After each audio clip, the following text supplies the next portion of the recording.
And so Rob gave a great overview of some of the initiatives we have involved in total cancer care, which includes clinical trial matching, development of the clinical pathways for point-of-care decision-making.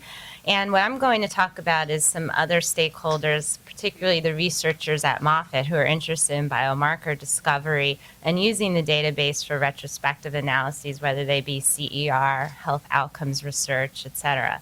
And so form really follows function at Moffitt, and we learned this the hard way. We had constructed a database or a data warehouse several years ago that didn't quite take off, and that's because it was primarily driven by IT, which is very important, and not to belittle Mark's part of the presentation, but you really have to engage the end users and make sure that you're designing something that the researchers as well as your industry partners can actually use. And so we've really taken a step back at redesigning our health research informatics platform at Moffitt, and working with our partners at Oracle and Deloitte, we've come up with a hub and spoke model for our HRI platform as well as our data governance structure.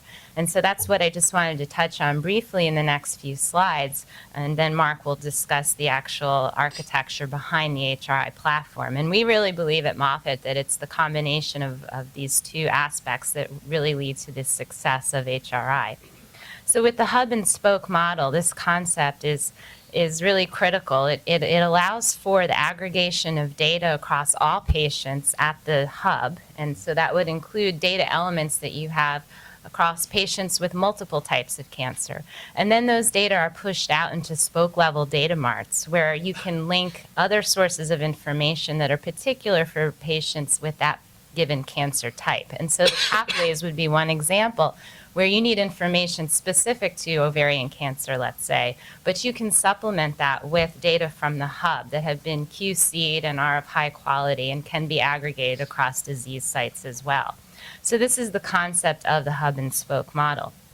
Another way in which the hub and spoke is useful to envision our data governance model is to consider the different components that are involved in data governance, not just in the central what is in the database, but then how do you provide data? How do you account for data quality? How do you ensure that data standards are being applied uniformly?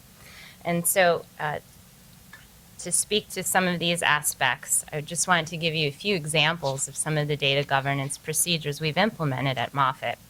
And when you think about data management and metadata, these are important concepts, not just to document for the people building the warehouse, but also for the end users to consider as they're trying to select what information to include in their research.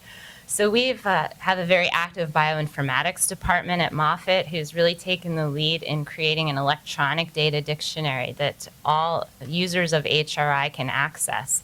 And the nice thing about this data dictionary is not only can you query the dictionary for variables that may be of interest to you from a conceptual standpoint, but you can actually compare the metadata that was used to define each of these variables. So we have a very straightforward example up here on the slide, which is gender. You'd think this was straightforward, but you can see that it's coming from up to 3 different source systems currently, being the EMR, Cerner in our case, the cancer registry, as well as the patient questionnaire that we ask all patients at Moffitt to fill out upon their first visit to Moffitt.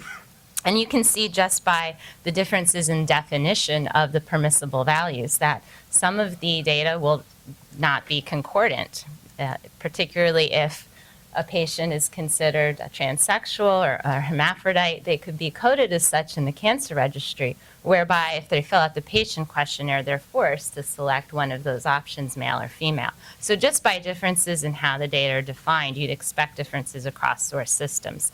Now, what we have chosen to do at Moffitt is actually propagate these multiple versions of the truth, if you will, through to the HRI, because some investigators do think about data sources, for example, the epidemiologists, and want to be able to document what percentage of their information came from a particular source system, even at the variable level. Other users really don't care what source system you use, and they want a gold standard, if you will, of gender. And so to address those needs, we've also created a derived variable, which pulls from Cerner and then from the cancer registry, and then if it's not available in either of those two systems, pulls from the questionnaire. This algorithm is also documented in the data dictionary, and for people who just want the most complete data and don't really care about source systems, those people can use that variable. So this is how we've tackled the multiple versions of the truth. It's flexible enough to accommodate a variety of stakeholders, particularly researchers, as well as administrators who just want to report on gender. So the data dictionary has been very helpful in revealing what's available in HRI and making sure that people are using the data appropriately.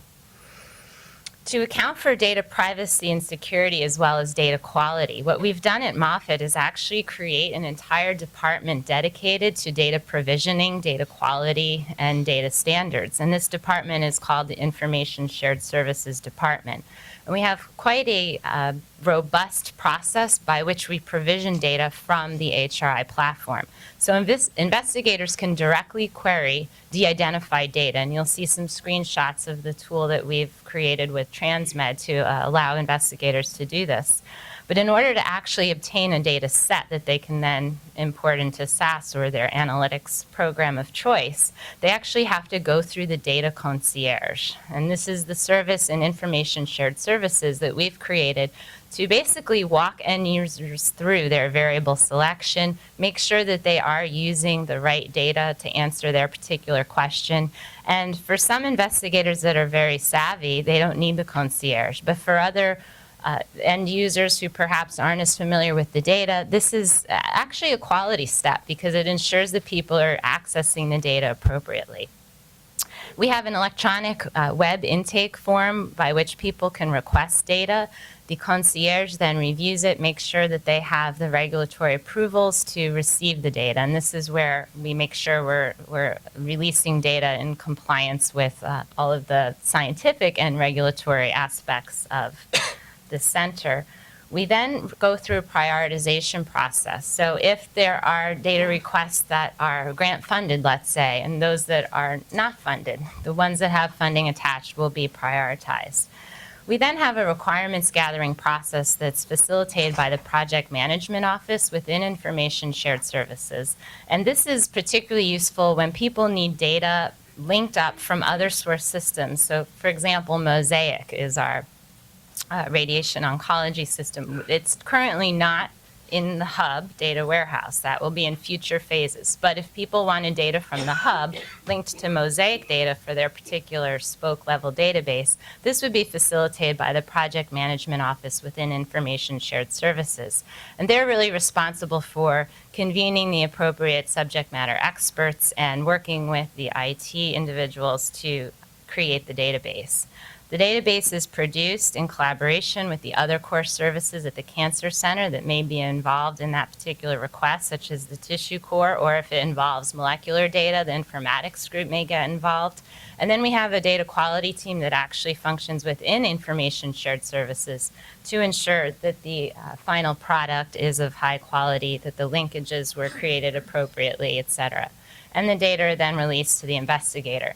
This process is employed whether it's an internal Moffitt investigator or whether it is an external customer of Moffitt through our for-profit subsidiary M2Gen.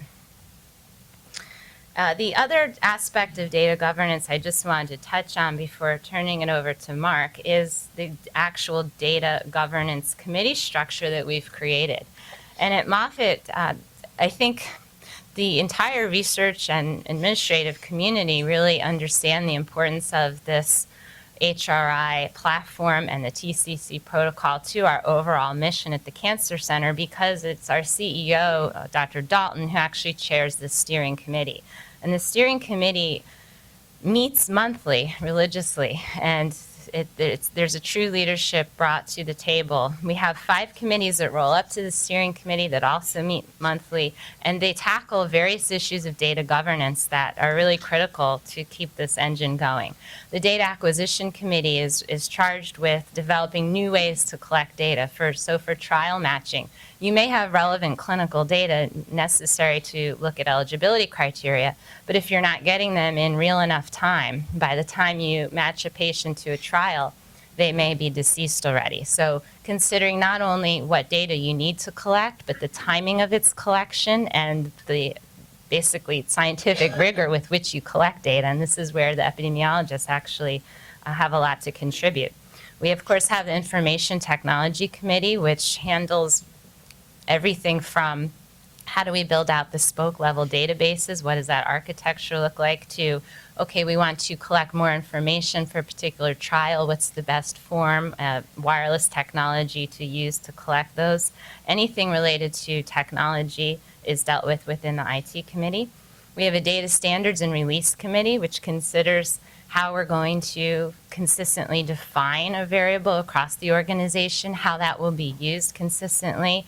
It considers the compliance aspects of data release, making sure that we have the checks and balances in place. The Protocol Management Committee that Rob chairs deals with all issues related to the protocol that you just heard, any amendments to be made, monitoring the compliance, again, of the protocol. And finally, the Tissue Banking Committee, which is critical, of course, to creating this infrastructure. And they deal with issues related to reservation systems. So tissues are a finite resource. How do you go about allocating tissues, actually reserving them for grants that most probably won't be funded in this era, and making sure that you allocate them appropriately, as well as tackling some of the issues around coding of histologies and making sure they link up with the clinical information coming from the EMR, the cancer registry. And so this is really a dynamic process that engages not only faculty, but administrators and the leadership at Moffitt. And this is how we have really built the resource that you'll be hearing about today. So with that, I will pass it over to Mark, who will go more into detail about the HRI platform itself.